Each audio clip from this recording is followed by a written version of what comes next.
Enquanto eu arrumava a mesa no dia de ação de graças, meu pai gravou um vídeo meu e postou no Facebook com a legenda: "Olha essa fracassada. Sempre foi uma serva." Meus irmãos riram. Fiquei furiosa e fui embora. No dia seguinte, minha irmã me mandou mensagem: "Por que não consigo sacar $2.000 da sua conta?" Sem pensar duas vezes, eu explodi. Como sempre, eu estava arrumando a mesa para o jantar de ação de graças: pratos, copos, talheres. Assim começava todo ano. Todos os outros ficavam deitados no sofá como hóspedes de um hotel, enquanto eu me movia pela cozinha como uma funcionária. Já tinha virado rotina, ninguém sequer me agradecia. Eu fazia o trabalho, e eles simplesmente tomavam isso como garantido. Dessa vez, prometi a mim mesma ficar calada e apenas aguentar até o fim do jantar. Minha irmã estava no sofá fingindo rir de algo no celular, e meu irmão gritava com a televisão porque o time dele estava perdendo. Meu pai já tinha aberto outra cerveja antes do meio-dia. A única realmente ajudando era minha mãe, que em silêncio colocava o peru no forno. Aquele seria o último dia de ação de graças que eu passaria naquela casa, eu só ainda não sabia disso. Não percebi que meu pai estava com o celular na mão. Ele devia estar me filmando da sala de jantar enquanto eu arrumava o centro da mesa. Eu não fazia nada de especial, apenas alinhava os pratos direitinho, como sempre, porque Deus me livre alguém mais se responsabilizar por como as coisas ficavam. Só vi o vídeo depois que o jantar já estava servido. Eu estava sentada de frente para minha prima Lisa quando ela se inclinou e sussurrou: "Você viu o Facebook?" Meu celular vibrou. Lá estava a notificação. Meu pai tinha postado um vídeo de 14 segundos de mim dobrando guardanapos e arrumando os garfos. A legenda dizia: "Olha essa fracassada. Sempre foi uma serva." Meu irmão já tinha comentado: "Amo. Ela ainda acha que está fazendo alguma coisa." Minha irmã respondeu: "Verdade mesmo, cara sorrindo com lágrimas de alegria, cara sorrindo com lágrimas de alegria, cara sorrindo com lágrimas de alegria." Eles riam do outro lado da mesa como se fosse uma piada interna. Como se eu não estivesse bem ali, sentada. Não disse nada. Levantei, saí da sala de jantar, peguei minha bolsa e fui embora.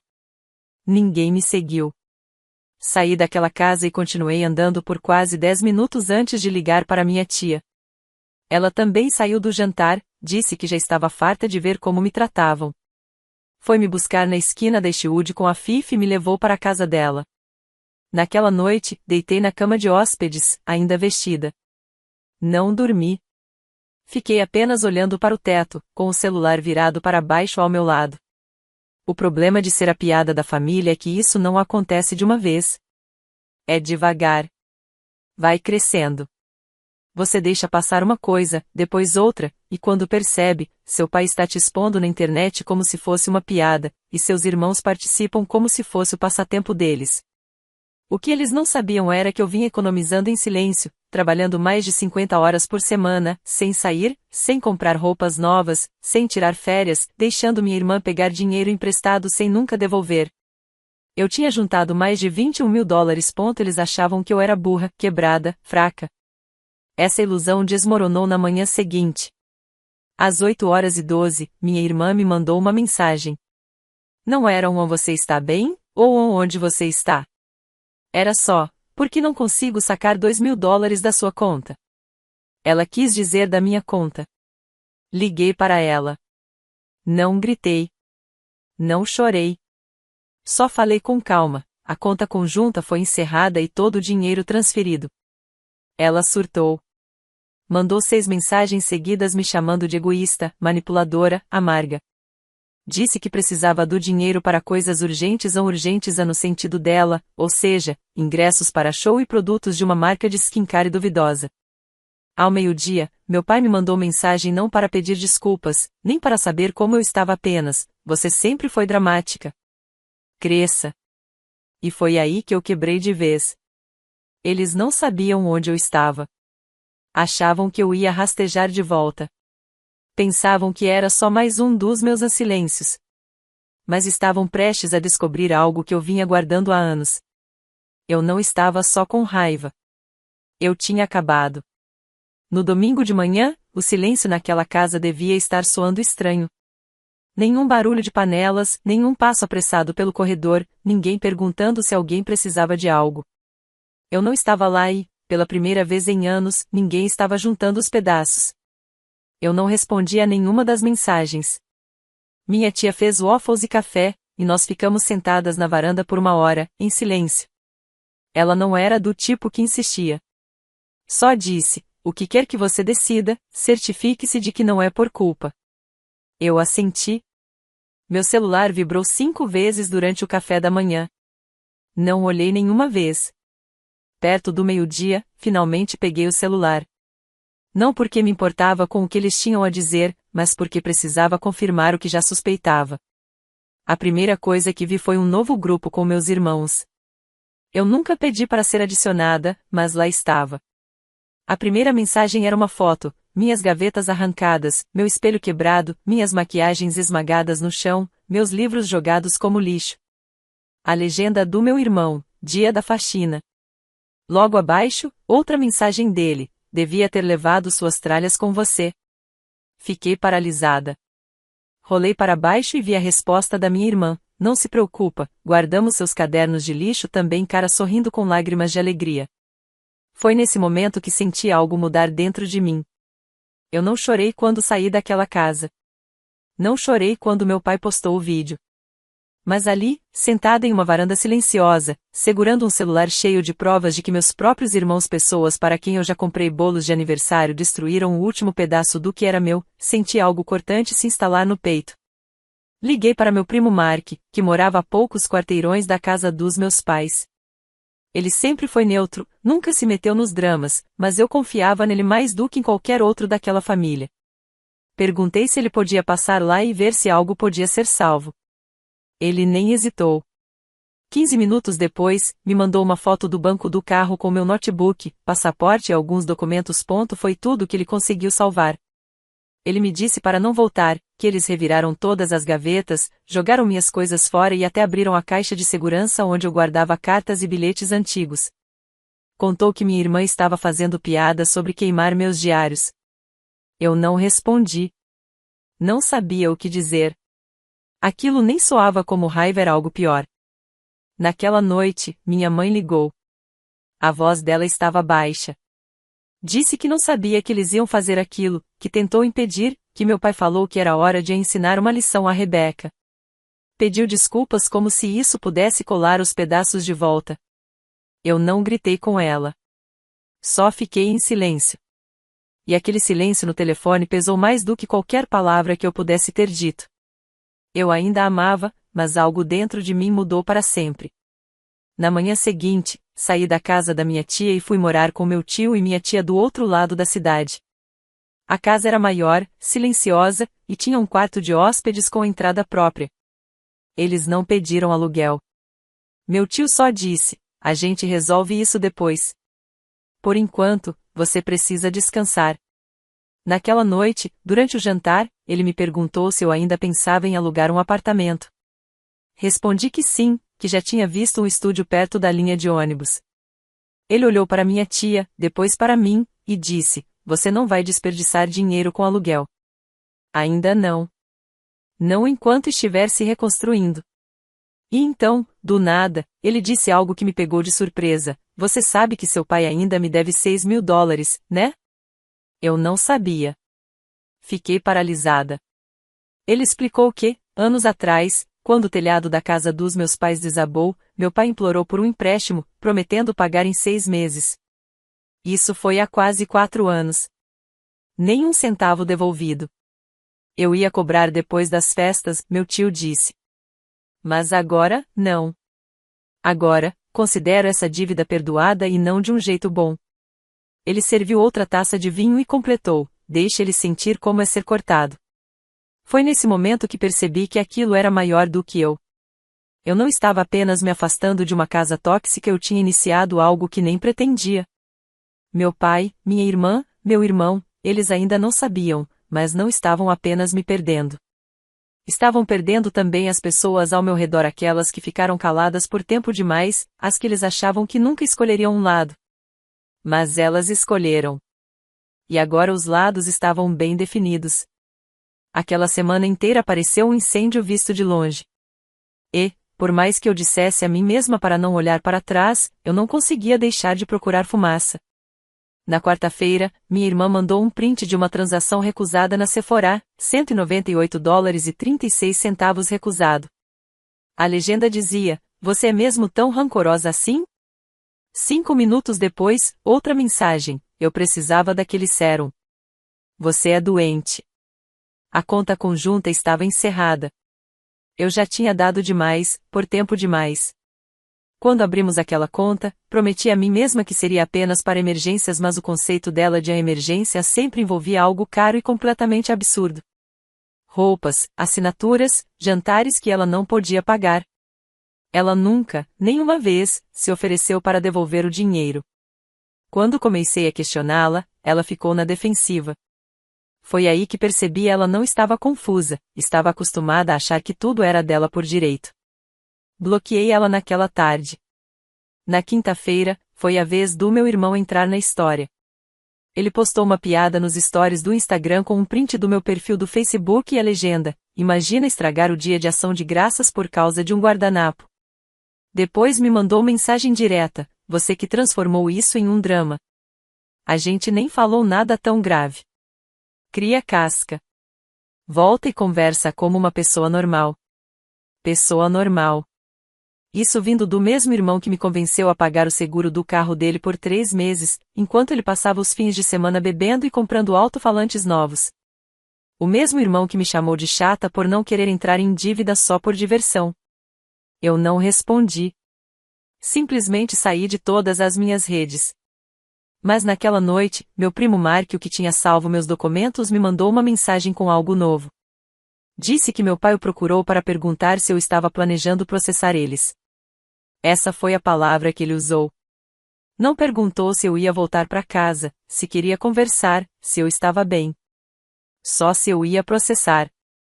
Mark disse que meu pai estava meio em pânico, porque aparentemente ouviu que destruir os pertences pessoais de alguém, mesmo dentro da própria casa, pode ter consequências legais, especialmente se os itens forem valiosos ou insubstituíveis. Eu ri. Foi a primeira vez em dias que ri de verdade. Não, eu não ia processá-los. Ainda não. Talvez nunca. Mas o fato de ele estar preocupado com a possibilidade, isso era novo.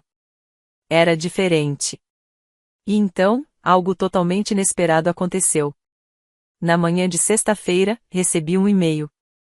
Não do meu pai, nem dos meus irmãos, do chefe do meu pai. Fiquei olhando para a tela por um minuto inteiro antes de abrir. Era curto, educado. Ele dizia que estava entrando em contato porque tinha visto o vídeo no Facebook, o mesmo que meu pai postou e depois apagou, mas que já tinha sido compartilhado. Ele não disse nada agressivo, apenas: "Queria saber se você está bem." Só isso. Descobri depois que alguém do escritório tinha visto o vídeo antes de ser deletado e o repassou discretamente. Meu pai trabalha numa firma de construção de médio porte, majoritariamente masculina. Não é o tipo de lugar onde fofoca se espalha rápido. Mas dessa vez, espalhou. E alguém achou que valia a pena avisar o chefe. Nunca respondi ao e-mail. Mas saber que ele tinha se envergonhado publicamente, que o vídeo feito para me humilhar poderia, na verdade, prejudicá-lo, trouxe uma sensação estranha de paz. Eu não precisava de vingança. Não precisava brigar com ele. Ele mesmo estava fazendo um ótimo trabalho em se destruir. Aquele fim de semana, fiquei em casa. Meus tios me deram todo o espaço do mundo, só entrando para perguntar se eu queria jantar. Uma noite, aceitei. Comemos espaguete e conversamos sobre nada. Foi tranquilo, simples. Mas, por dentro, eu sabia algo em mim estava mudando. Eu não estava mais esperando por desculpas. Já tinha acabado de fingir que algum dia minha família me veria de outro jeito. Agora eu tinha um único objetivo: seguir em frente. O fim de semana passou em silêncio, um silêncio quase estranho. Comecei a procurar um trabalho de meio período nos fins de semana, só para manter a mente ocupada. Ainda não estava pronta para alugar meu próprio lugar. Meu tio insistia para que eu ficasse ali até encontrar algo estável, mas eu precisava sentir que tinha controle sobre alguma coisa, qualquer coisa. Na segunda de manhã, meu primo Mark mandou mensagem de novo. Ele tinha voltado à casa dos meus pais para devolver uma ferramenta que havia pegado emprestada meses atrás. E quando entrou, algo estranho aconteceu. Ele disse: seu pai estava sentado na mesa da cozinha escrevendo cartas de verdade, com caneta e papel. Mark contou que já havia pelo menos 3, empilhadas e lacradas. Quando ele perguntou o que eram, meu pai respondeu: só estou resolvendo umas pendências. Mark não deu muita importância até sair da casa e encontrar um envelope preso no limpador do para-brisa, com meu nome escrito. Ele veio direto me entregar. O envelope era grosso demais para conter apenas uma carta. Fiquei olhando para ele por um bom tempo antes de abrir. Dentro havia 4 folhas dobradas e 2 fotografias, fotos de verdade. Uma de mim bebê, no hospital, com minha mãe me segurando no colo. A outra, de uma viagem de acampamento, quando eu tinha uns 11 anos, meu pai com o braço em volta de mim, os dois sorrindo para algo fora da câmera. Abri as páginas. A primeira não era um pedido de desculpas. Era uma espécie de desabafo, em tópicos. Literalmente. Você nunca foi fácil de entender. Sempre agiu como se fosse melhor que o resto de nós. Não digo que estávamos certos, mas você tornava fácil te ignorar. E então veio isso. Sua irmã tem problemas. Todos sabemos. Ela usa as pessoas. Usou você. E você deixou. Na segunda página, o tom mudou. Ficou mais estranho. Ele começou a falar de coisas sem sentido. Mencionou um empréstimo que fez em meu nome há 5 anos. Disse que usou o meu afinal do CPF e que prometeu quitar antes que eu percebesse. Afirmou que era pequeno, que não importava, que na época não tinha escolha. Foi aí que parei de ler. Corri para o escritório do meu tio com a carta na mão. Ele leu 2 vezes, pesquisou algo no computador e disse que iríamos puxar meu relatório de crédito imediatamente. Quando o resultado apareceu, eu fiquei muda. Só conseguia olhar para a tela. Havia 2 cartões de crédito que eu não reconhecia. Ambos abertos em meu nome.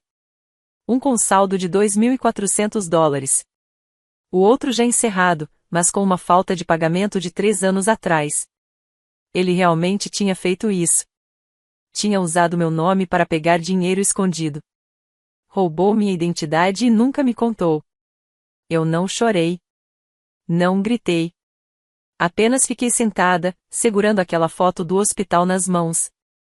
Meu tio se levantou e saiu da sala. 10 minutos depois, ouvi sua voz ao telefone séria. Quando voltou, disse: vamos denunciar isso hoje. Você não vai deixar isso passar. Eu não conseguia acreditar. Meu próprio pai tinha cometido fraude, não apenas aquelas manipulações emocionais de sempre, mas um crime financeiro real. Contra mim. E ainda teve a audácia de me enviar uma carta, como se fosse algum tipo de confissão distorcida. Passei o resto do dia ao telefone com as agências de crédito, encerrando contas, bloqueando relatórios, configurando alertas de fraude. Parecia que eu estava limpando uma bagunça que nunca soube que existia. Mas aí tudo ficou ainda mais estranho. Naquela noite, depois do jantar, minha mãe ligou. Eu não atendi. Pouco depois, ela mandou uma mensagem: tem algo no seu quarto que você precisa ver. Eu não deixei que tocassem em nada que fosse meu. Ignorei no começo, não confiava em nada que viesse daquela casa. Mas a curiosidade começou a me corroer. Mandei mensagem para o Mark novamente e pedi que ele fosse verificar. Na manhã seguinte, ele voltou lá e encontrou uma caixa de sapatos debaixo da minha antiga cama, com meu nome escrito em marcador preto. Dentro havia recibos, cartões de aniversário rasgados, bilhetes e coisas que eu tinha escrito quando era mais nova, inclusive uma carta que escrevi para mim mesma quando completei 18 anos. Uma carta boba, cheia de esperança e planos. Mas, embaixo de tudo aquilo, havia algo que eu nunca esperava: um extrato bancário. Minha mãe tinha aberto uma conta em meu nome quando eu tinha 14 anos. Ela depositava pequenas quantias, 50 aqui, 20 ali e, até eu fazer 21, já havia mais de $3.000 guardados. Mas eu nunca vi esse dinheiro. Nunca soube da existência dessa conta. Ela nunca me contou, porque meu pai havia esvaziado tudo 2 semanas depois do meu aniversário de 21 anos. Ele achava que eu sabia. Achava que eu tinha gastado. Mas não. Foi aí que tudo começou a fazer sentido. Ele não apenas me desrespeitou. Ele roubou de mim. Enterrou meu futuro sob piadas, controle e mentiras. E meus irmãos?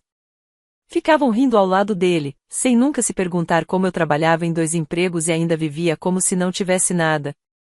Naquela noite, tomei minha decisão. Eles não eram apenas tóxicos. Eram perigosos. Na manhã de terça, eu já tinha tudo o que precisava: provas dos cartões de crédito no meu nome, o extrato da conta esvaziada, a carta que meu pai escreveu como se fosse um diário que ninguém jamais lera. Meu tio me ajudou a escanear tudo. Fizemos uma pasta chamada Fraude e Roubo e enviamos para uma advogada indicada por um colega dele. Sentei-me diante dela e deixei que folheasse os documentos. Ela permaneceu em silêncio por alguns minutos, profissional, séria. Depois de 10 minutos, levantou o olhar e disse: ele cometeu vários crimes federais. Se você quiser prestar queixa, podemos começar agora mesmo. Eu não disse nada. Apenas assenti. Não porque eu estivesse pronta para levar meu pai à justiça, talvez nunca estivesse, mas porque eu queria que ele soubesse que eu podia, que eu não tinha mais medo. O mais estranho é que, naquele momento, eu já nem sentia raiva. Pelo menos, não aquela raiva quente e gritada. Era algo mais frio, silencioso. Um tipo de fúria que apenas observa. Que espera. Naquela tarde, algo aconteceu que virou tudo de cabeça para baixo novamente. Minha mãe apareceu. Não ligou antes. Chegou dirigindo um sedã velho que eu não reconheci e ficou sentada no carro, parada na entrada da garagem, até que eu finalmente saí. Meu tio se ofereceu para ir comigo, mas eu disse para ele ficar. Eu precisava ver o que ela tinha a dizer cara a cara. Ela me entregou uma sacola de supermercado. Dentro, havia várias coisas aleatórias: um pendrive antigo, algumas fotos minhas quando criança, uma pilha de certificados da escola e, no fundo, algo pesado, meu diário do ensino médio, o mesmo que eu achava que tinha sido jogado fora. Ela o tinha guardado. Peguei o que consegui, disse ela. Ele queria queimar tudo. Perguntei por que ela estava ali. Ela não hesitou: estou deixando ele. Fiquei olhando para ela, tentando decidir se acreditava. Mas ela não esperou eu responder. Disse que já tinha se encontrado com uma advogada, que vinha planejando isso há meses e só não tinha contado a ninguém. E então, sem piscar, ela me contou algo ainda pior. Aparentemente, por anos, meu pai vinha pedindo dinheiro emprestado a parentes usando o meu nome. Dizia que eu estava doente, que precisava de ajuda com a faculdade, que estava passando por algum problema pessoal. Não era só os $6.000 do meu tio. Havia também 4.000 do pai do meu primo. E mais 3.500 da minha tia-avó, que era aposentada e vivia de pensão. Ele dizia sempre a mesma coisa: não contem a Rebeca. Ela tem vergonha. Eu fiquei sem palavras. Ela então pegou o celular e me mostrou capturas de tela das transferências bancárias. Todas aconteceram num período de 6 meses, exatamente quando eu trabalhava em 2 empregos e mal conseguia pagar a gasolina. Perguntei por que ela nunca me contou. Ela respondeu: porque eu acreditei nele por tempo demais. E começou a chorar. Eu não a consolei. Queria. Uma parte de mim ainda queria minha mãe. Mas outra parte não conseguia se mover. Fiquei ali, parada, vendo ela desabar. Depois, simplesmente me virei e voltei para dentro. Naquela noite, durante o jantar, contei tudo para o meu tio e para minha tia. Meu primo ouviu em silêncio. No final, ele se levantou, foi até o quarto e voltou com um envelope. Havia $1.500 em dinheiro. Ele colocou na minha frente e disse: a gente sempre soube que algo estava errado. Viemos guardando isso há meses. É seu. Fiquei olhando por um longo tempo. Eu nem lembrava a última vez que alguém me deu algo sem esperar nada em troca. Não toquei no dinheiro naquela noite. Apenas agradeci e fui dormir. Mas não consegui dormir.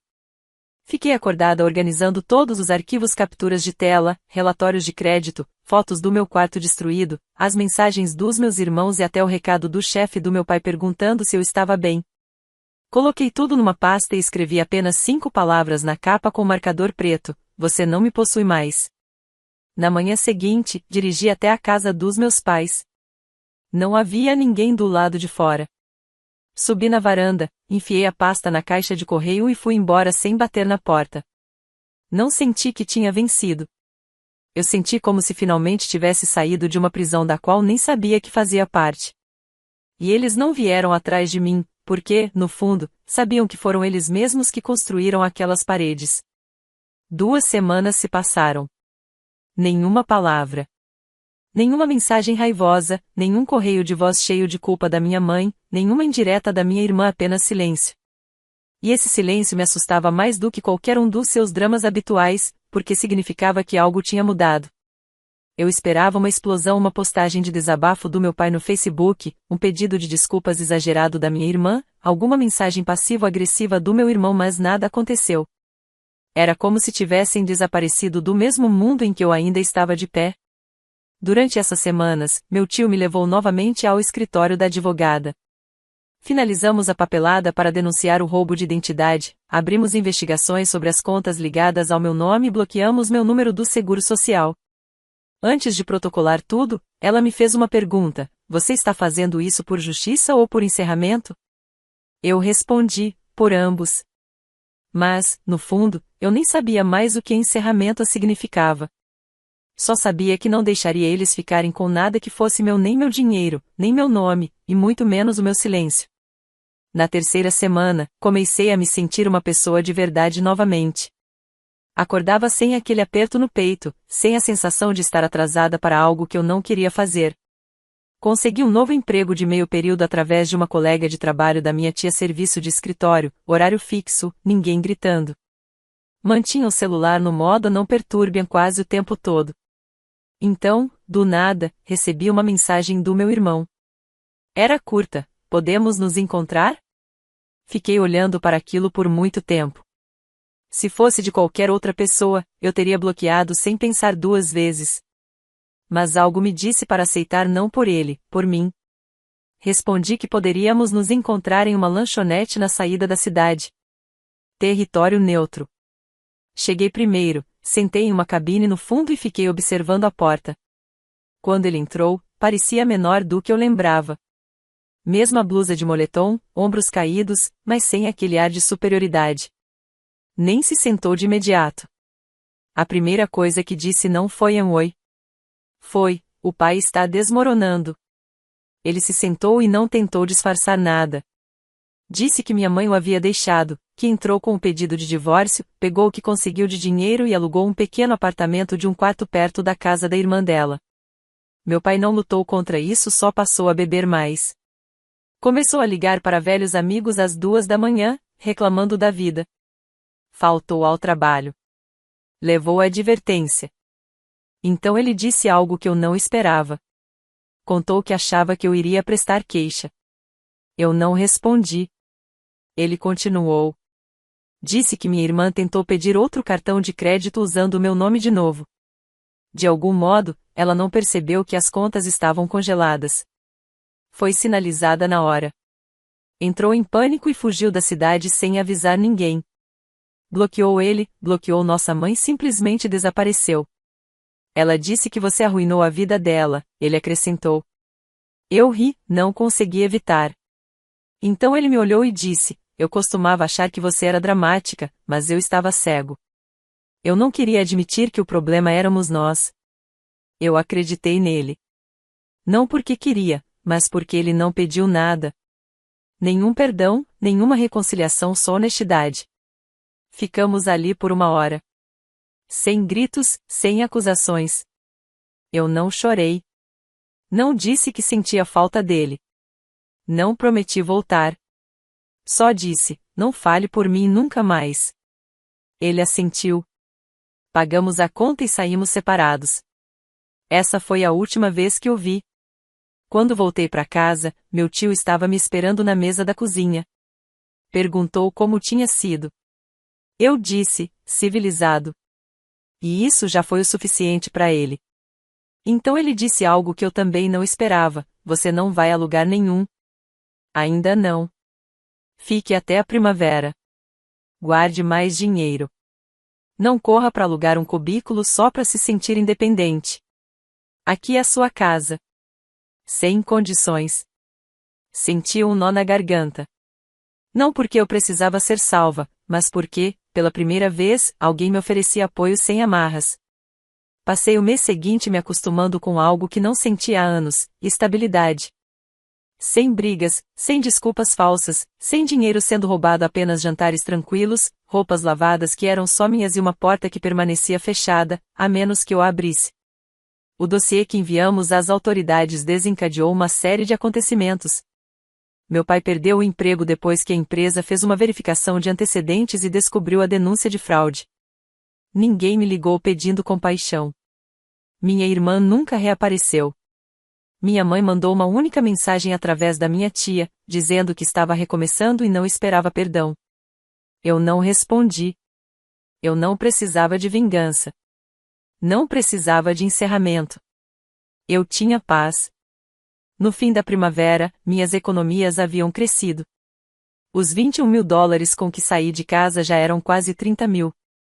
Eu tinha propostas de emprego, amigos que não sabiam nada do drama familiar e um plano. Visitei um pequeno apartamento perto do rio iluminado, silencioso, com espaço suficiente para uma escrivaninha e um sofá de segunda mão. Contei ao meu tio que estava pensando no lugar. Ele disse: "Você não precisa provar nada para ninguém. Fique até estar pronta para ir e querer ir." Então fiquei mais um pouco. E, todos os dias ao acordar, lembrava de uma coisa: eles achavam que eu era serva.